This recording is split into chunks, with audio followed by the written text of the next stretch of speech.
Olá pessoal, Deus abençoe vocês, bem-vindo ao nosso canal. Tenho certeza que as mensagens aqui falarão ao seu coração. Se inscreva e ative as notificações. Deus vai falar ao seu coração. Mateus capítulo de número 25. Nós estamos no segundo episódio da série O Melhor Ano da Minha Vida. Semana passada você foi desafiado a reconhecer sua miséria, sua necessidade, como você precisa. Eu quero te mostrar o que acontece quando a gente chega miserável diante dele, como a gente sai. Mateus capítulo 25, verso de número 1 ao verso de número 4, traz uma primeira parábola que vai nos dar entendimento. O reino dos céus, pois, será semelhante a 10 virgens que pegaram as suas candeias e saíram para encontrar-se com o noivo. Aleluia. 5 delas eram insensatas e 5 delas eram prudentes.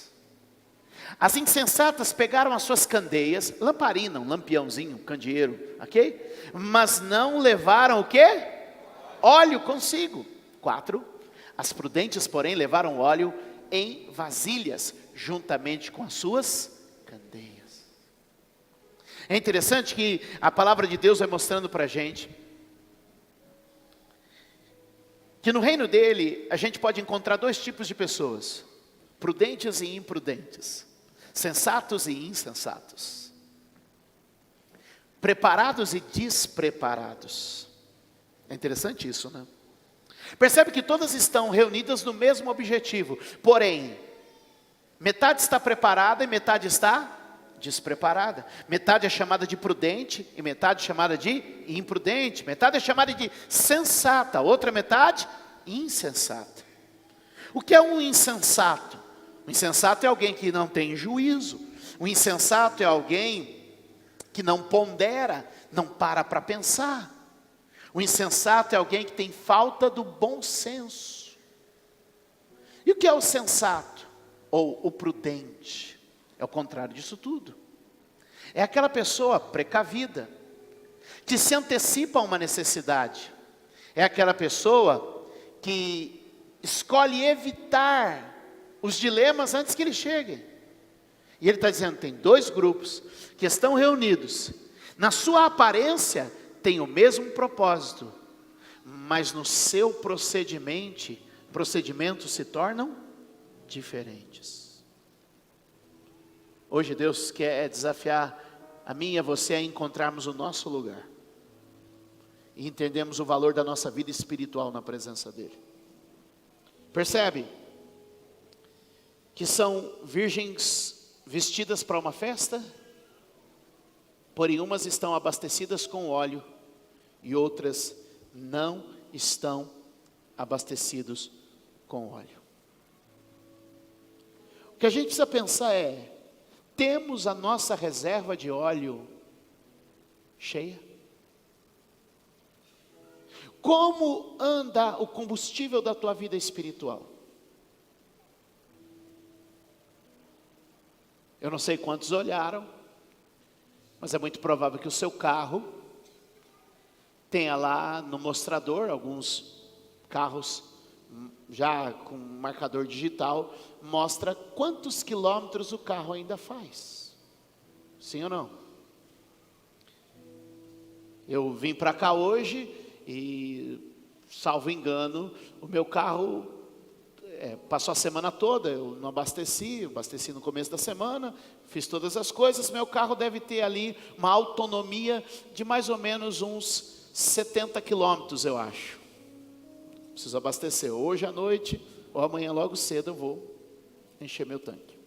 Mas meu carro hoje, eu sento nele aqui agora, se não me falha a memória, eu vou poder sentar nele, e vou dizer assim, eu consigo andar 70 quilômetros com esse carro. Ou seja, se eu lhe perguntar, com o óleo que você tem no tanque, até onde você chega?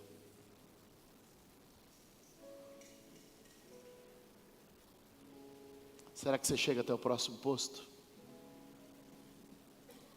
Será que você chega até o próximo culto? Será que você chega até a próxima experiência com Deus?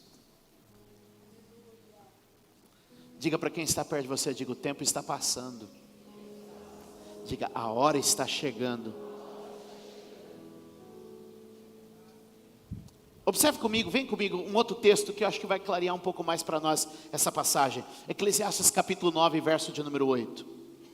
Abre lá em Salmos, avança os Salmos, tem Provérbios. Avançou em Provérbios, tem Eclesiastes. Eclesiastes, capítulo de número 9. Verso de número 8.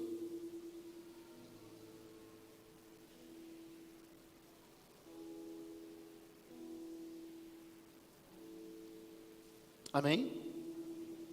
Observe o seguinte. Capítulo de número 9, perdão. O verso é de número 8. Do verso 1 até o verso 6, fala dos dilemas da vida. Fala das questões da vida. Que as coisas acontecem para os bons e para os maus. Que esse mundo está preenchido de gente boa e gente ruim. E que chove para todo mundo e que faz sol para todo mundo. Pinta comigo. Aí no verso de número 7 começa uma sessão de conselhos. Como viver? Como viver essa vida? E o verso de número 8 ilustra bem o que a gente está buscando. Leia comigo. Esteja sempre vestido com roupas de festa e unja sempre a sua cabeça com óleo. Ele está dizendo, olha, embora a vida vai passando e as coisas vão acontecendo com todo mundo, e ele vai colocando uma série de acontecimentos, ele diz assim, ó, cuidado, que você esteja sempre vestido apropriadamente, e sempre com óleo sobre a sua cabeça. Cuidado, que você esteja sempre preparado, e a sua vida espiritual esteja tanto nas vestes, como no óleo, preparada e ajustada. Quantos entendem isso? É a mesma coisa que está dizendo para as virgens, que estavam todas vestidas, mas umas tinham óleo, outras não tinham o óleo. Observe comigo o verso de número 10 desse mesmo capítulo. Você pode colocar para mim? Olhe lá, vamos ler? O que suas mãos tiverem que fazer, que o façam com toda a sua. Ou seja, o que ele está dizendo para mim é o seguinte: se você tem algo a fazer, que você faça. Pois na sepultura, para onde você vai, não há atividade, nem planejamento, não há conhecimento, nem sabedoria. O que a gente tem que resolver agora. As nossas decisões são agora. Eu não vou poder acender uma vela, fazer uma oração, uma campanha por você depois que partir. Ou você vai ser encontrado no fim da vida, com vestes brancas e óleo sobre a cabeça, ou não. Observe comigo, voltemos para o capítulo 25, para que você entenda melhor. Voltemos lá, capítulo de número 25. Está comigo? Verso de número 9. O noivo vem, é a hora mais escura da noite. Grita-se, lá vem o noivo. As prudentes têm óleo para acender a sua lâmpada, mas as imprudentes estão no escuro. E elas dizem assim: arruma um pouco do óleo de vocês para nós. E ela disse: não dá, gente. Porque se a gente tirar o óleo da gente e colocar na lâmpada de vocês, vai ficar todo mundo no escuro. Aí qual é o conselho? Responderam as prudentes. E elas responderam: não, pois pode ser que não haja o suficiente para nós e para vocês. E o que elas dizem? Vão comprar óleo para vocês. Já adiantando a parábola, o que a parábola diz? Que para aquelas que foram comprar na última hora, era tarde demais. E eu lhe pergunto, e se nós não tivermos até o final deste culto? E se nós não tivermos até chegar em casa? Percebe o que o texto está mostrando para nós? A urgência de abastecer, a urgência de manter o óleo, a urgência de manter a vida em prontidão. Pegando esse mesmo raciocínio, pula comigo para Apocalipse capítulo de número 3. Apocalipse capítulo de número 3. Último livro da Bíblia. Ai, Apocalipse não, pastor, dá um medo Apocalipse. Quando eu era menino, gravaram um tal de um disco que era chamado A Última Trombeta. Quem foi aterrorizado com aquilo? Quem foi? Aquilo botou terror em todo mundo, né? Meu Deus, não dormi à noite depois que eu ouvi A Última Trombeta. Eu falei, pregação, que tira o sono. Era um terror, nós tínhamos medo, entendeu? A gente dava uma olhada para ver se estava todo mundo em casa, tipo assim, será que minha mãe foi arrebatada, eu não fui? Pô, a gente vivia num medaço que vocês não têm noção, gente. Aí, às vezes você fala Apocalipse, tem gente que faz até o sinal da cruz. É real? Aí hoje eu leio o Apocalipse e falo, gente, como me enganaram, gente, texto tão bom, mensagem tão abençoada. Apocalipse capítulo de número 3, verso número 17, verso número 18. Isso aqui tem tudo a ver com o que a gente está fazendo essa semana. Amém? 17. Você diz, estou rico. Adquiri riqueza e não preciso de... Lembra que nós pregamos semana passada? Que você nunca pode chegar à presença do Senhor se achando rico. Você nunca pode chegar à presença do Senhor achando que pode. Você nunca pode se aproximar do Senhor achando que tem. Você sempre deve se chegar ao Senhor como um pobre, como um necessitado. Você sempre deve chegar ao Senhor dizendo assim, está faltando alguma coisa na minha vida. Eu estou precisando de algo mais na minha vida. Você nunca pode chegar à presença do Senhor como satisfeito. Você sempre tem que chegar à presença do Senhor como um faminto. Você nunca pode chegar à presença do Senhor como quem tem toda a alegria do mundo. Você sempre tem que chegar na presença do Senhor como quem chora. Olha o que diz o texto, porque se você chegar dizendo estou rico, não preciso de nada, ele vai dizer, você não reconhece porém que é, você não reconhece porém que é miserável, digno de compaixão, pobre, cego, que está nu. Então se a gente pudesse dar um versículo para domingo passado, 17, reconhecimento da nossa necessidade, da nossa pobreza e da nossa miséria diante de Deus. E se eu pudesse dar um versículo para o dia de hoje, só um, eu colocaria o 18. Dou-lhe este conselho: compre de mim ouro refinado no fogo e você se tornará rico. Compre roupas brancas e vista-se para cobrir a sua vergonhosa nudez. Compre colírio para ungir os seus olhos e poder enxergar. Sabe o que ele está dizendo para mim e para você? Se aproxime da minha presença como um miserável, e na minha presença adquira tudo que eu posso lhe dar. Então entramos na presença dele como miserável e saímos da presença dele ricos. Entramos na presença dele doentes e saímos da presença dele curados. Entramos na presença dele necessitados e saímos da presença dele abastecidos.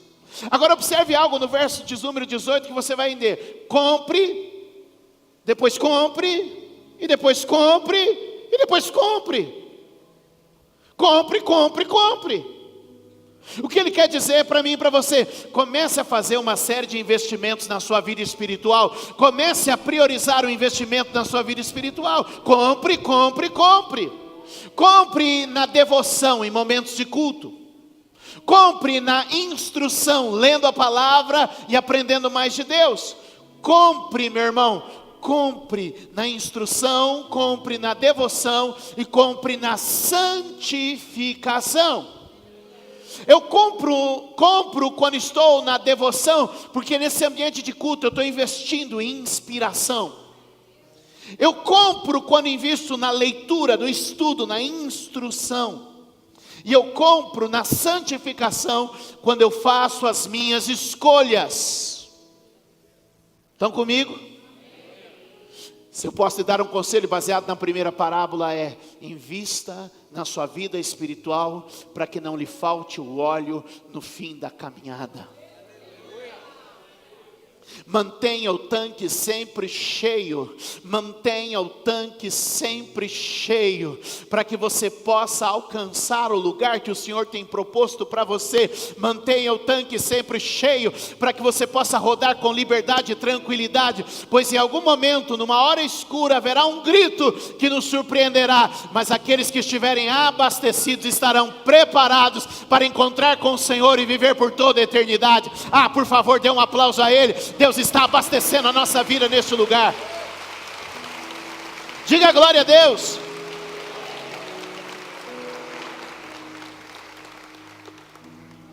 Aleluia. Voltemos a Mateus capítulo de número 25. Vamos continuar estudando. Mateus capítulo de número 25. Verso de número 14 ao verso de número 19. Jesus agora lança uma segunda parábola dentro do mesmo texto. A primeira ele disse assim, cuida da vida, hein? Cuida da sua espiritualidade, hein? Investe mais tempo. Compra.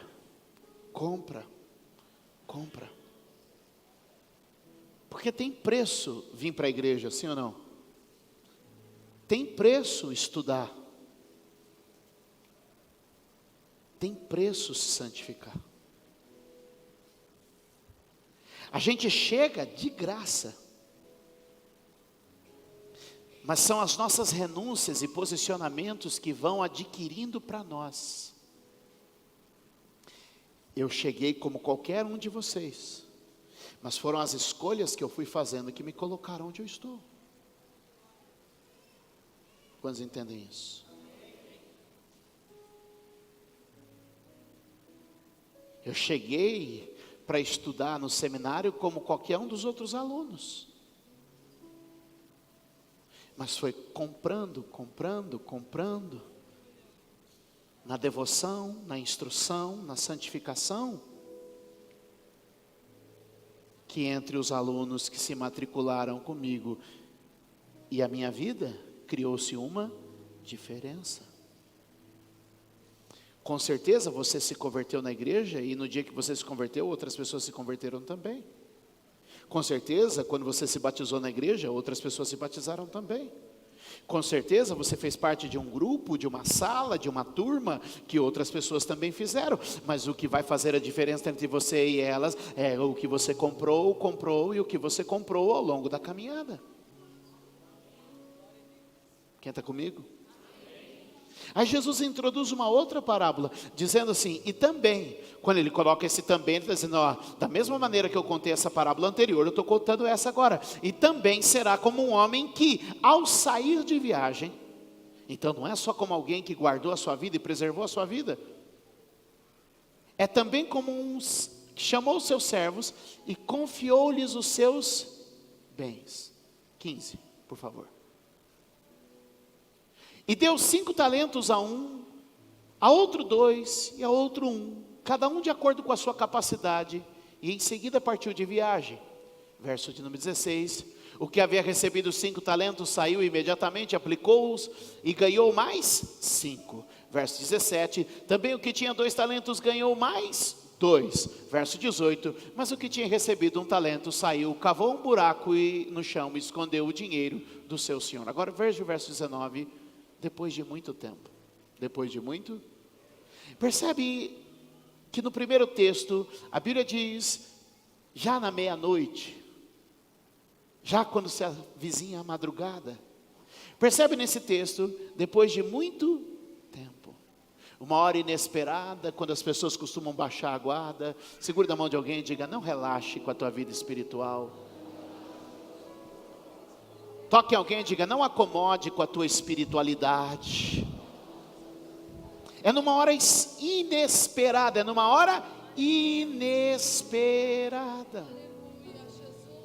Quem está comigo? É numa hora inesperada. Depois de muito tempo, o senhor daqueles servos voltou para fazer o quê? Acertar contas com eles.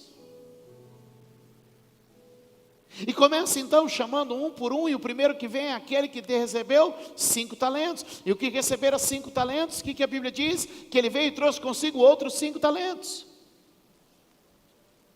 E ele disse assim: bem está, servo bom e fiel, sobre o pouco foste fiel, sobre o muito eu te colocarei. E então veio o segundo servo, e depois aquele tinha recebido 2, mas ele multiplicou em mais 2, e o Senhor disse: bom está, servo bom e fiel, te dei 2 talentos, e você me retorna agora com 4 talentos, que bom, você é fiel. Mas é interessante que quando chega o que recebeu apenas 1 talento, a Bíblia diz que ele usa a expressão, no verso de número 24, eu sabia. Qual que é a expressão que ele usa? Você já notou que são os mais sabidos que geralmente tem problemas? Eu sabia. E eu lhe pergunto, o que multiplicou os 5 e o que multiplicou os 2 não sabiam de nada? Não quiseram saber outra coisa que não qual era o propósito do seu Senhor para a sua vida.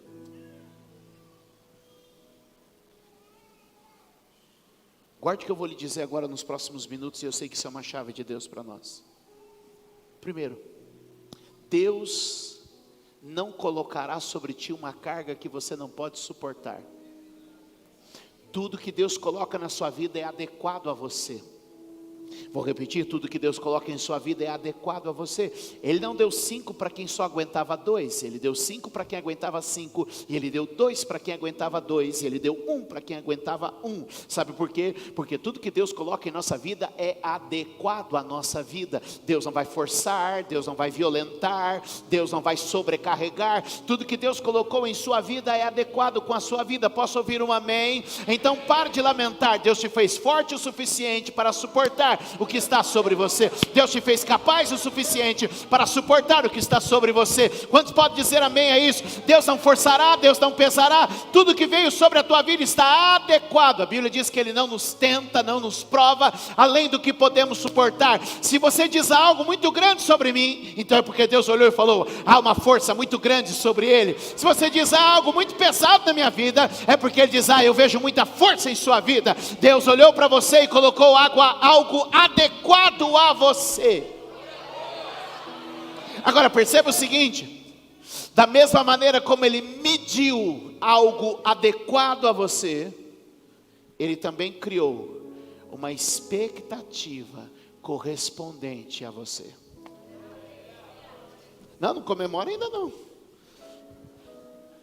porque eu acho que isso é difícil.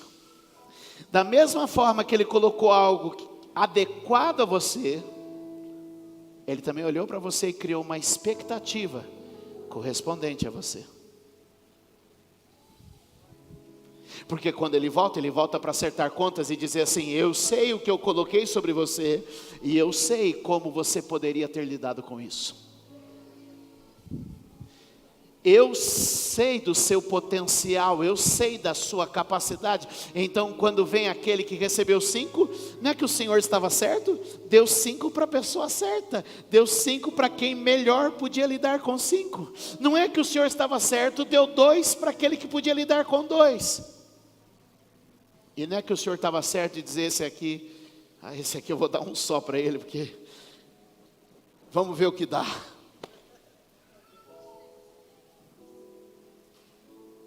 Não deixe que conhecimentos humanos, teorias sobre Deus, roubem de você a oportunidade de avançar. Observe o seguinte: Ele coloca aqui, diz assim: você chegou, eu estou olhando para você e vejo que você tem potencial para 5, mas eu espero que você chegue em 10.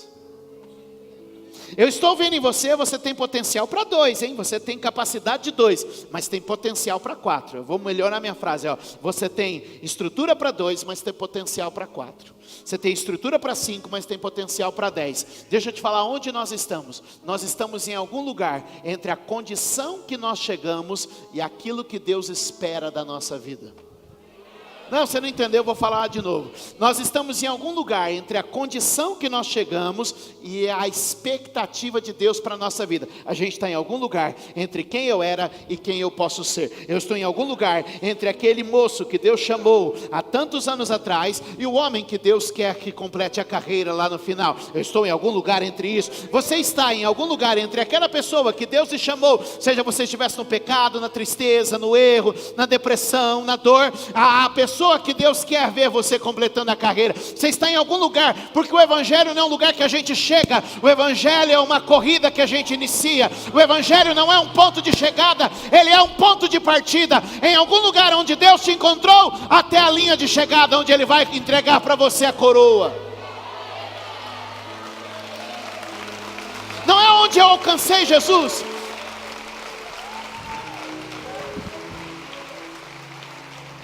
O Evangelho não está ligado a onde eu fui alcançado, mas o Evangelho está ligado a para que fui alcançado.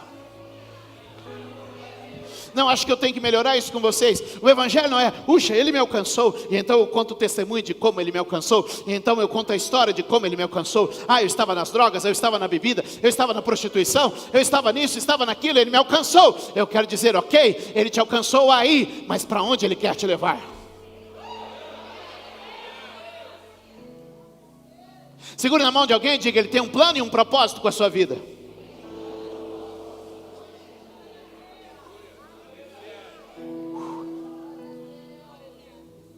Toca no ombro de alguém e diga, cumpra o teu propósito. Bate no ombro e diga, investe na tua vida e cumpra o teu propósito.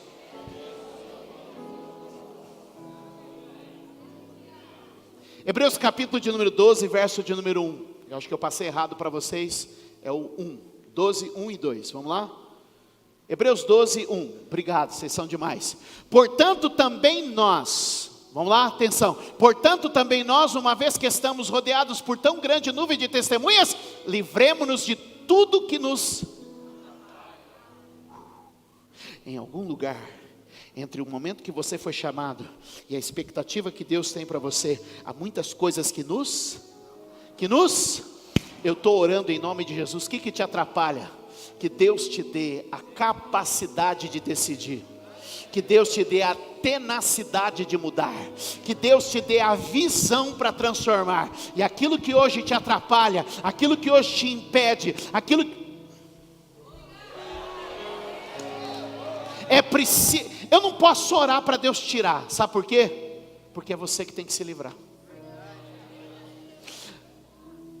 Livremos-nos de tudo que nos, e do pecado que nos, e façamos o quê?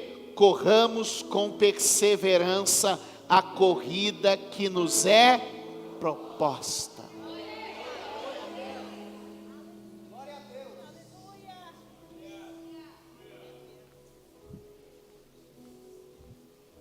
Quem está me entendendo? Eu até queria ir lá com o Tatá correr a São Silvestre, mas eu tenho algo que me atrapalha.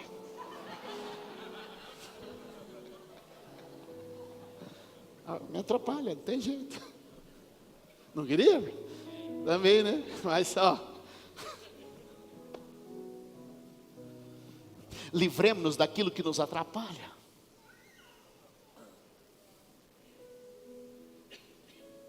Quem está entendendo? Porque eu quero ir atrás daquilo que me está proposto. Por exemplo, nos últimos dias eu estou fazendo umas caminhadas aí para dar uma melhorada na minha, fortalecida nas pernas. Em março eu vou subir o Monte Sinai. Aí eu quero estar com as pernas fortes.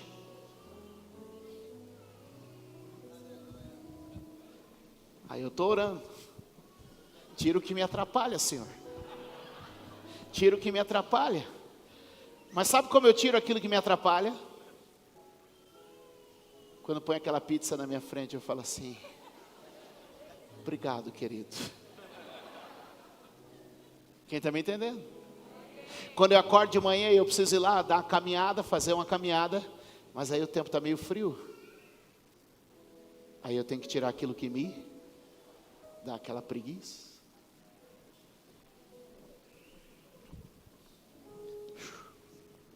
corramos com perseverança a carreira que nos está proposta. Põe o verso 2 só para a gente terminar aqui, por favor. Tendo os olhos fitos em Jesus, autor e consumador da nossa fé, Ele pela alegria que lhe foi proposta. A proposta é sobre o fim, não sobre o meio. A proposta não é vá à terra sofrer. A proposta é vá à terra salvar a humanidade. E no caminho sofra.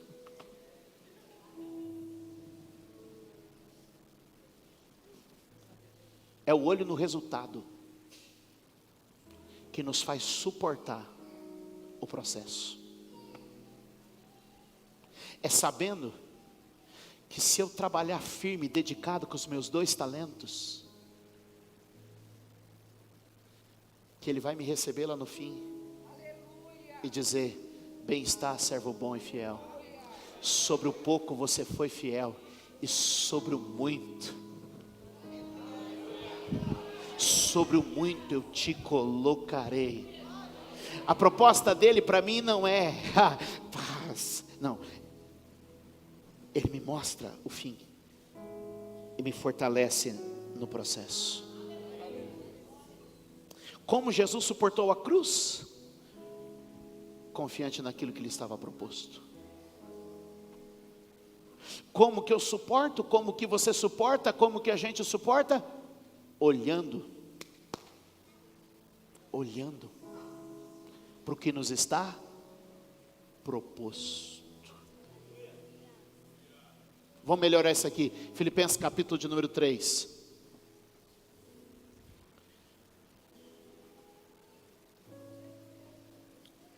Verso de número 12, verso de número 14. Não que eu já tenha obtido tudo isso ou tenha sido aperfeiçoado, mas o que eu faço?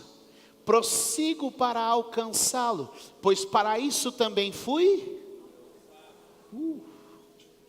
Eu não simplesmente fui alcançado, eu fui alcançado com um propósito. A gente acha que a obra termina quando fui salvo. Não, salvação não é o fim, salvação é o começo. Sabe qual é o problema da mentalidade? A gente não consegue ler a Bíblia com clareza. Porque a gente transformou salvação num destino. Salvação não é um lugar para onde eu vou. Salvação é uma obra que começa em mim.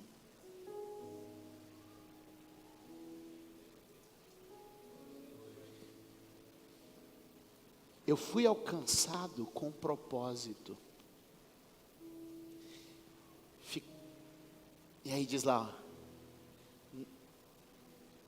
mas uma coisa eu faço, esquecendo-me das coisas que ficaram para trás e avançando para as que estão adiante. Agora tem uma coisa muito importante no verso 13.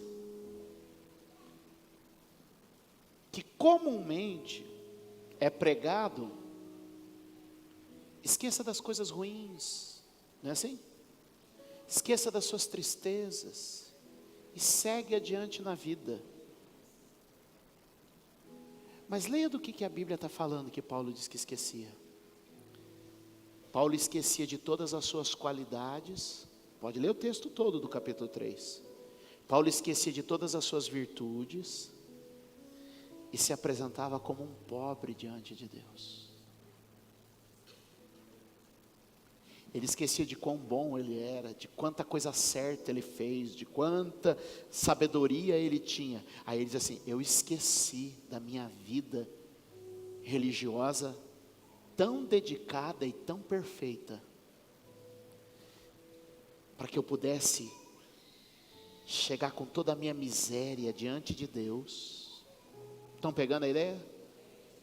Se você não veio semana passada, você tem que assistir o vídeo, pegar as informações, para você clarear a mente, ajudar.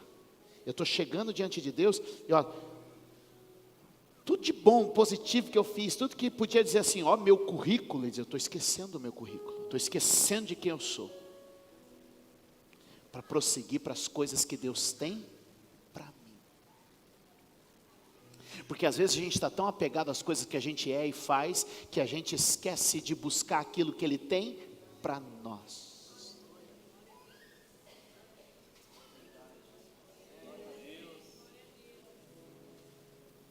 Avançando para as que estão diante de mim, verso 14, prossigo para o alvo a fim de ganhar o quê?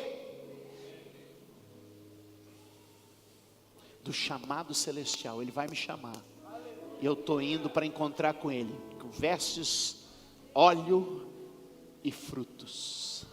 Levante a tua mão e diga comigo, vestes brancas, óleo sobre a cabeça e frutos nas mãos.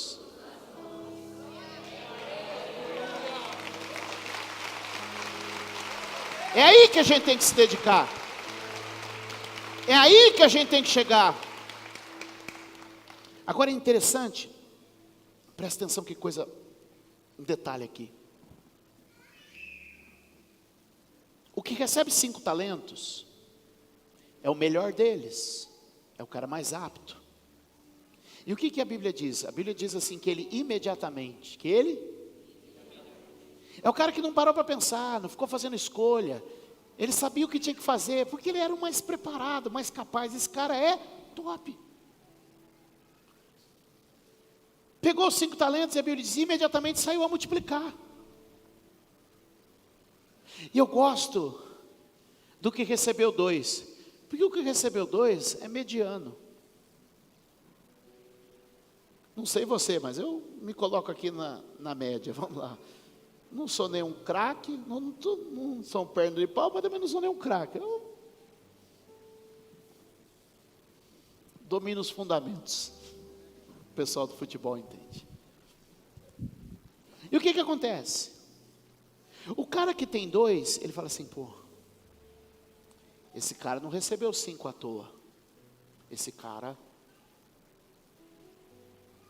o que ele faz? A Bíblia diz, o que recebera 2 foi e fez o mesmo.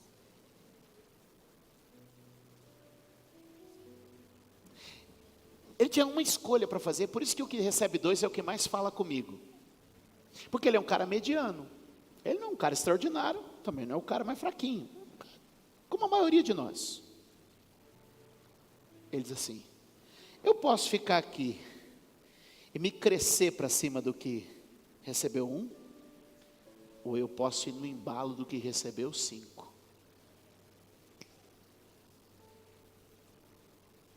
E aí tem um texto, pula para o verso 17 para mim.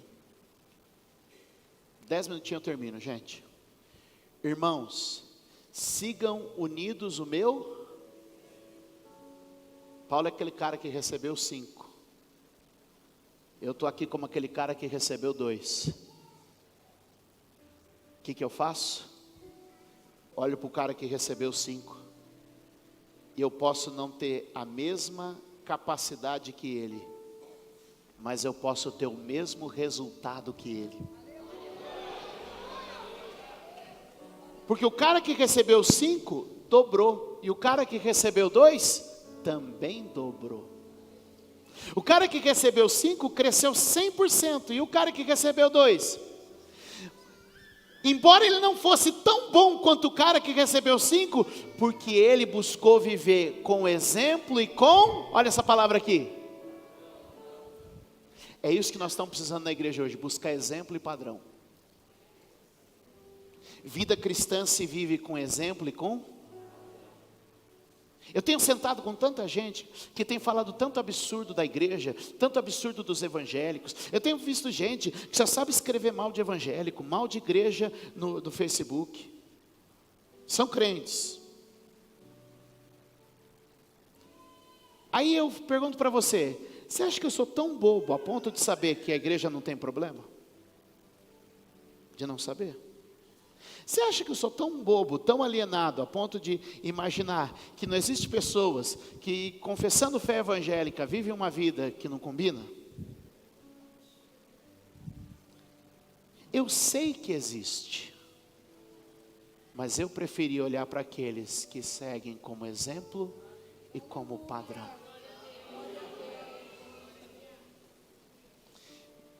Então eu prefiro, na minha rede social, já que estamos usando esse exemplo, buscar pessoas que podem ser uma inspiração e um padrão. E foi exatamente isso que aconteceu. O que recebe 5, ele parte de uma vez para cumprir, porque ele é um cara top, ele é um cara... E o que recebe 2, se esse cara foi por aqui, eu vou...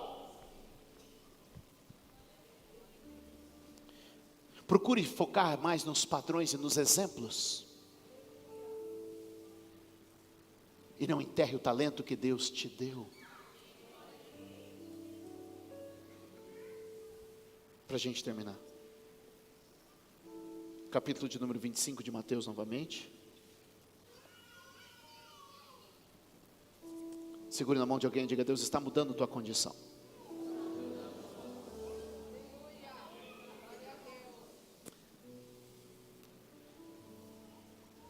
Mateus capítulo de número 25. Verso de número 14, olha o que a Bíblia diz. E também será como um homem... Não, perdão, 31, perdão. Vou começar a pregar de novo, não pode. 31. Quando o Filho do Homem vier em sua glória, com todos os anjos, ele se assentará no trono da sua glória celestial. Todas as nações serão reunidas diante dele, e ele separará umas das outras, como o pastor separava as ovelhas dos bodes. 33. E colocará as ovelhas e os bodes eu juro que eu queria fazer uma piada, mas não vou fazer. Então o rei dirá aos que estiverem à sua: venham benditos de meu Pai, recebam como herança o reino que lhes foi preparado para vocês desde a fundação do mundo. Agora observe, por favor, verso de número 35, diz assim: pois eu tive, e vocês me deram. Agora o que nós vimos, lá no começo da nossa meditação, que nós chegamos com fome. E ele está dizendo: lembra você que chegou com fome? Eu vou te fazer aquele que dá de comer. Lembra você que chegou chorando? Eu vou fazer de você um consolo. Lembra que você que chegou aqui nu? Eu vou fazer você de quem veste, quem aquece. Lembra você que chegou aqui preso? Eu vou fazer de você agora o que liberta. Lembra você que chegou aqui doente? Eu vou fazer de você agora o que cura. Ou seja, Ele nos faz se achegar com a nossa miséria, mas nos faz sair da presença dEle, enriquecidos, abençoados, abastecidos, para atender a miséria dos outros.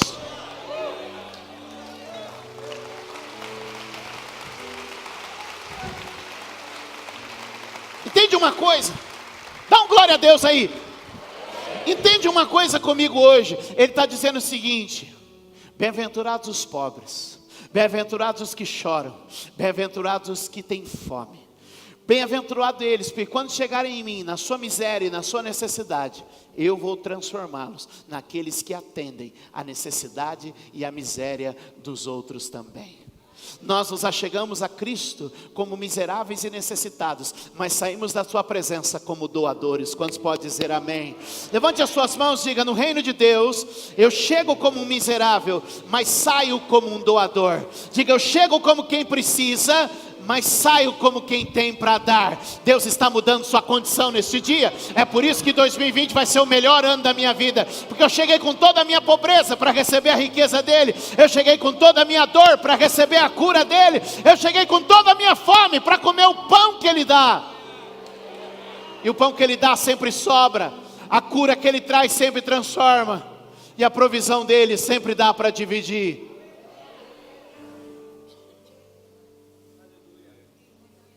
Fique de pé.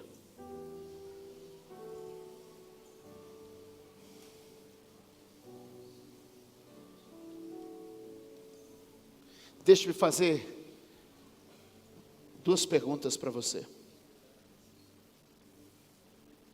Se hoje, olhe para mim, se hoje você tivesse que dar conta do ano de 2019, Se hoje você estivesse diante de Deus para dar conta da sua vida no ano de 2019, como você se apresentaria? Como alguém que dobrou o que recebeu? Ou como alguém que enterrou o que recebeu? Se hoje você precisasse estar diante de Cristo para dar conta do ano de 2019, com que confiança e segurança você se apresentaria?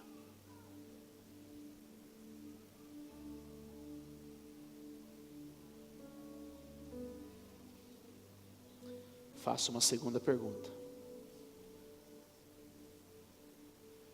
Se 2020 for o último ano da sua vida,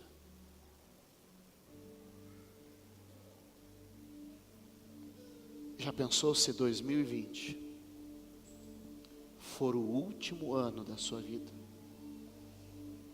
O que você faria deste ano?